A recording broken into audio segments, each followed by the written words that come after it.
ओम नमः शिवाय। ओम श्री भगवती वासुदेवाय नमः। स्वागत है आपका हमारे चैनल श्री वचन में।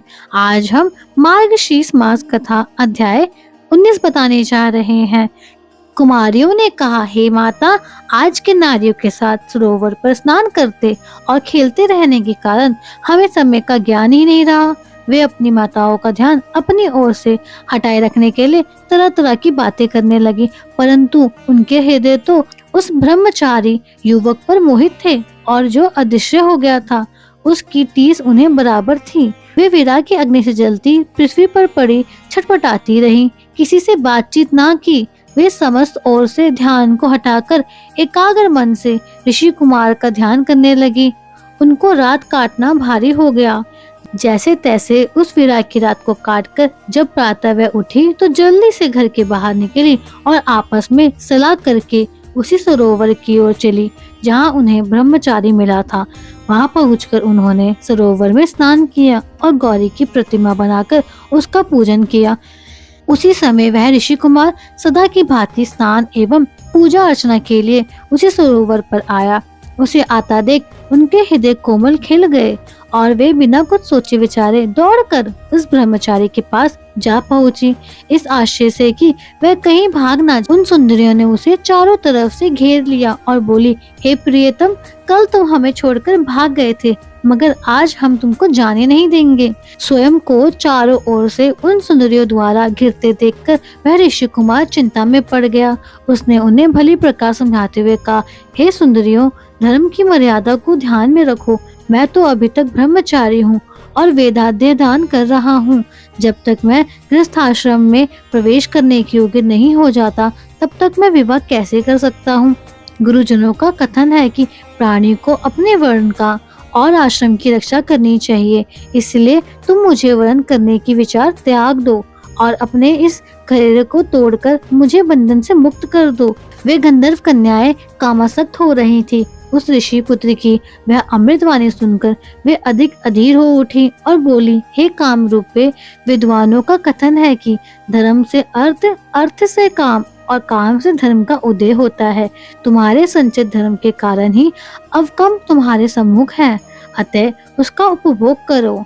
यह तो स्वर्ग भूमि है जहाँ दिव्य भोगों की कमी नहीं है। उचित है कि आप हमें निराश ना करें और हमारे कामाग्नि से जलते हुए हृदय को शांति पहुँचाए।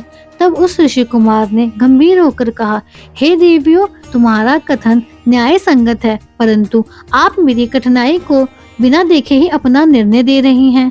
मुझे अपना ब्रह्मचर्य व्रत को समाप्त करने के लिए गुरु की आज्ञा लेना अनिवार्य है।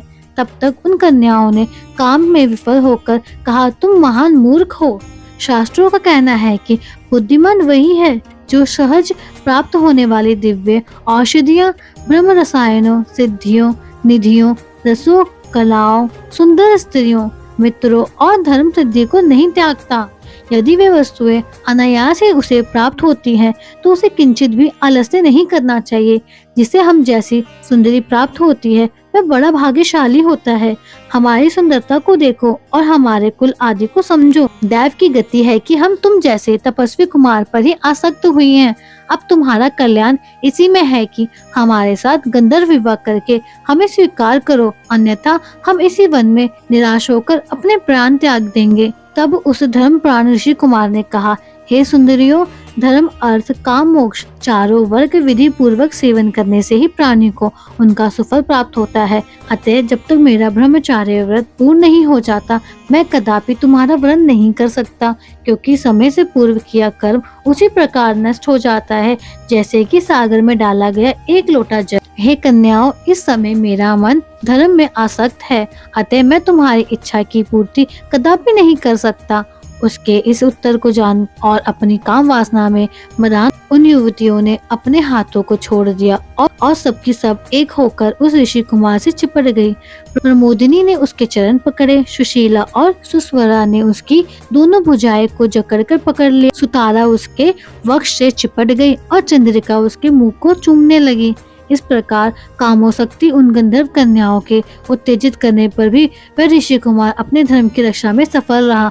उसे प्रचंड क्रोध आया, तब श्राप देते हुए बोला, हे काम शक्तियों, तुमने पिशाचियों की भांति मुझे घेरा है, अतः तुम अब पिशाचनियों का रूप ग्रहण करो। इस श्राप को सुनते ही वह उससे छिटकर दूर हो गई और क्रोध में भरकर बोली, हे पापी, हम निरपराध कन्याओं को तूने यह श्राप क्यों दिया है? तू धर्मक्ष नहीं है, जो प्रिय और अप्रिय कार्य का भी भेद नहीं समझता। सभी जानते हैं कि प्रेम पात्र भक्त एवं मित्रों का साथ द्रोह करने वालों को कोई सुख नहीं मिलता। जैसे तूने हमारे साथ किया है उसका फल तुझे भी प्राप्त हो सके, इसलिए हम भी तुझे श्राप देती हैं कि तू भी पिशाच हो जा। इस प्रकार परस्पर श्रापों के आदान प्रदान से वे कन्याएं पिशाचनी और वे ऋषि कुमार पिशाच बन उसी सरोवर के तट पर निवास करने लगे। हे राजन, कर्म के फल को प्राणी अवश्य ही प्राप्त करता है। कर्म फल सदैव छाया की तरह प्राणी के साथ रहता है। देवता भी कर्म फल से मुक्त नहीं होते। उनके माता पिता घर पर उनके लिए व्यतीत थे और वे सरोवर के किनारे भटकते हुए पिशाच योनि को भोग रही थी। बहुत समय व्यतीत हो जाने पर एक दिन लोमश ऋषि पौष की चतुर्दशी को सरोवर पर स्नान को आए। भूख से व्याकुल पिशाच एवं पिशाचनियां उनकी ओर भागे, परंतु लोमश ऋषि के तेज के कारण वे पास पहुंचने से ही पहले जलने लगे। इस कारण वे दूर भाग। वह वहां अग्निमय का पिता वेदनिधि लोमश ऋषि को सरोवर तट पर आया देखकर इनके पास आकर हाथ जोड़कर बोला, हे महामुने, महाभाग्य के उदय होने पर ही उत्तम पुरुषों के दर्शन होते हैं। उत्तम मुनियों के दर्शन मात्र से ही प्राणियों के पाप नष्ट हो जाते हैं। हे नाथ, मेरा यह पुत्र और ये सुंदर गंधर्व कन्याएं पिशाच योनि को प्राप्त हुए हैं। ये इनके परस्पर श्राप का प्रभाव है। इतना कह उन्होंने संपूर्ण वृत्तांत ऋषि को सुनाते हुए कहा, हे मुने, आपके दर्शन मात्र से इनका निस्तार होगा। अब आप कृपा करके इनके श्राप नष्ट होने का उपाय बताएं और इनके दुख को दूर करिए। धन्यवाद। ये अध्याय हमारा यही समाप्त होता है। इसके आगे की कथा हमारे 20वें अध्याय में है। अगर आपको वीडियो अच्छी लगी हो तो वीडियो को लाइक करें, शेयर करें और सब्सक्राइब करें हमारे चैनल श्री वचन को।